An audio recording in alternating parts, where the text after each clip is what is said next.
Bonjour à tous et bienvenue, c'est Vincent G pour une nouvelle vidéo sur Microsoft OneNote. Aujourd'hui, nous allons nous intéresser à l'application OneNote, donc la version qui est disponible sur smartphone, tablette et qui est nativement installée sur les PC opérant sous Windows 10. Donc comme d'habitude, n'hésitez pas à vous abonner à ma chaîne si vous voulez pouvoir bénéficier des prochaines vidéos et des prochaines astuces sur Microsoft OneNote. Vous trouverez également le lien vers mon blog sur différents conseils d'organisation et de gestion du temps. Donc au sommaire d'aujourd'hui, il y a donc la découverte de l'application OneNote, la création d'un bloc-notes, comment synchroniser ce bloc-notes, l'utilisation courante de OneNote Apps, ainsi que le tour d'horizon des différentes fonctionnalités. C'est parti. Donc OneNote se présente ainsi sous la version apps du logiciel. Vous retrouverez donc les différents onglets et les différentes pages de votre bloc-notes. On va tout d'abord commencer par la création d'un nouveau bloc-notes. Donc pour ce faire, il faut aller dans le menu en haut à gauche pour spécifier afficher la navigation. Et nous allons pouvoir créer un nouveau bloc-notes via le bouton plus.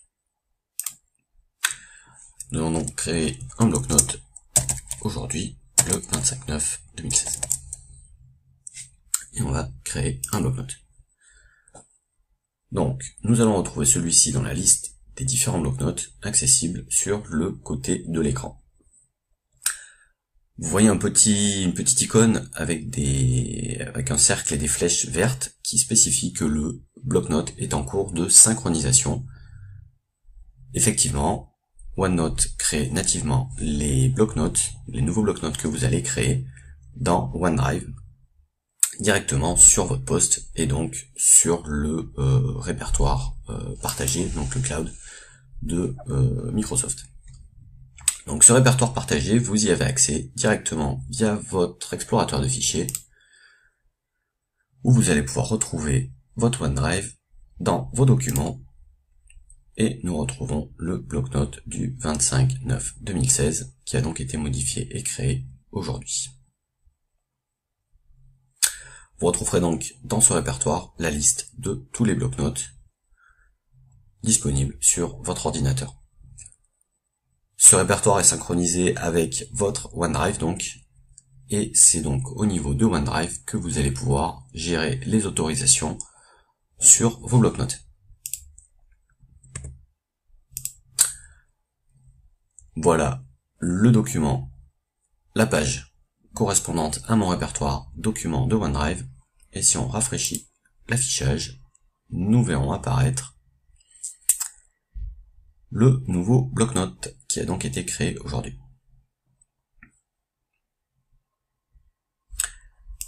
Voilà pour la synchronisation du bloc-notes. Donc revenons à notre nouveau bloc-notes. Donc on va prendre ici l'exemple d'un cours où nous allons pouvoir donc créer différents onglets. Donc on va créer un onglet par matière par exemple. Donc on va commencer par renommer la section. On va donc commencer par l'histoire. Là, un onglet pour la géographie et un autre pour le management par exemple.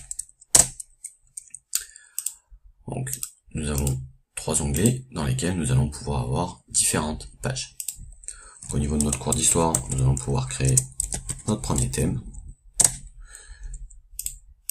et créer différentes pages pour chaque thème abordé. Voilà, on va faire de même avec l'onglet géographie. Thème 1, une nouvelle page, un nouveau thème, thème 2, et idem pour le management, où nous allons créer donc notre thème 1 et notre thème 2. Voilà, vous allez donc pouvoir saisir vos notes dans la partie inférieure de l'écran, pour pouvoir saisir tout et n'importe quoi.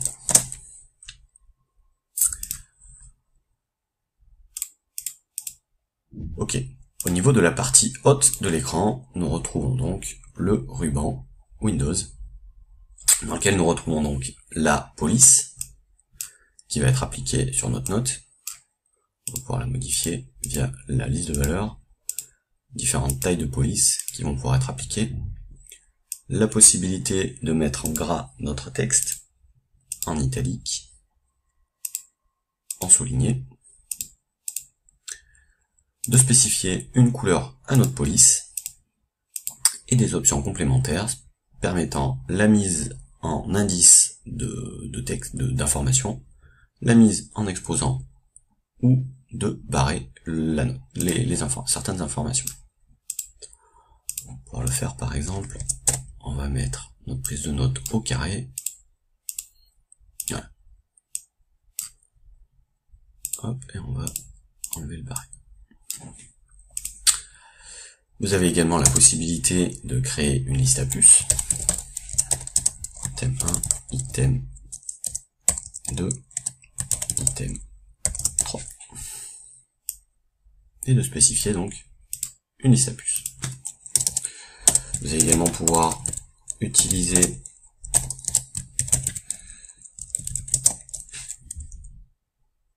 différents, la numérotation, donc sous différents formats, à savoir numérique, format romain, ABC ou ABC minuscule. Et vous avez ensuite l'autre onglet qui va vous permettre d'augmenter ou diminuer le retrait.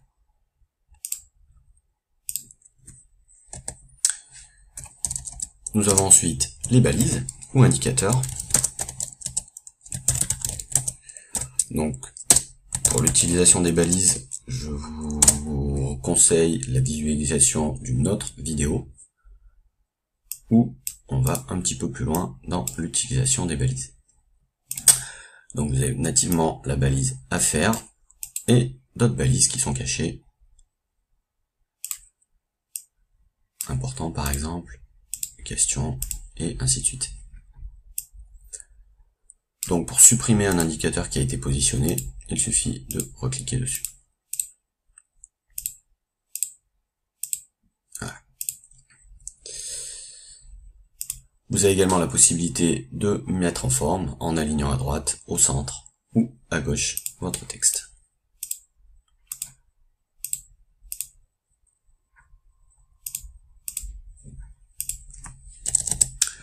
Voilà, vous avez ensuite le bouton appareil photo qui va vous permettre donc de prendre une photo. Bonjour. Ou la possibilité d'insérer une image depuis un répertoire. Dans la zone insérée, vous allez pouvoir insérer un tableau.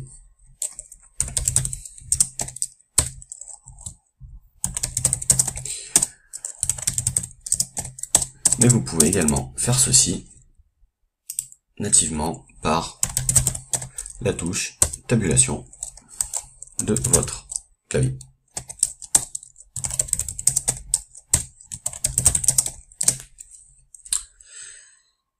Vous avez ensuite la possibilité d'insérer un fichier, donc quel qu'il soit, PDF, Word ou ainsi de suite. Vous avez ensuite l'appareil photo et l'image, comme on vient de le voir, et également la possibilité d'insérer un lien. Vous allez pouvoir définir le texte à afficher. Par exemple, je vais vous envoyer vers l'adresse de mon blog.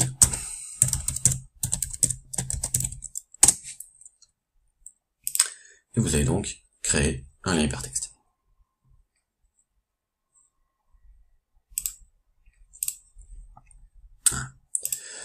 Au niveau de la zone de dessin, vous avez donc la possibilité de sélectionner des objets ou du texte. Donc là, c'est tout simplement pour rebasculer du mode graphique au mode texte. Vous avez également la sélection par lasso qui va vous permettre de définir la sélection à prendre en compte. Vous avez une gomme qui va vous permettre donc d'effacer ce qui a été fait. On va y revenir. Un marqueur pour lequel vous allez pouvoir définir la couleur utilisée et accéder à la palette de couleurs. Un surligneur, idem, différentes couleurs de marqueurs. Et la possibilité de faire un trait plus ou moins épais, la possibilité de convertir en forme et de passer en mode dessin en plein écran. C'est ce que nous allons faire. Nous allons donc définir un marqueur avec la possibilité de convertir en forme. Et nous allons tracer un rectangle. Celui-ci a donc été interprété et converti en rectangle à proprement parler. On peut donc modifier la couleur et faire sensiblement la même chose. Voilà. Comme vous constatez, cette fonctionnalité de convertir en forme n'est pas toujours très opérationnelle. On a également la possibilité d'utiliser un marqueur, donc avec une taille plus ou moins fine, et toujours cette convertir en forme qui nous permet de retomber sur des formes correctes. Voilà, nous allons donc utiliser la gomme pour effacer ce que nous avons fait, et l'option qui va nous permettre donc de effaceur de traits, qui nous permet d'effacer directement les traits qui ont été positionnés.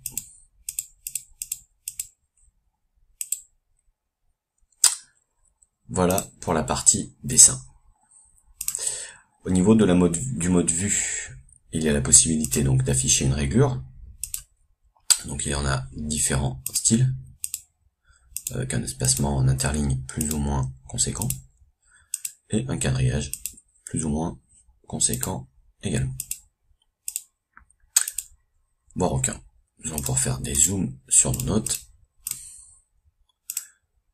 remettre le niveau par défaut à 100% et masquer la liste des pages.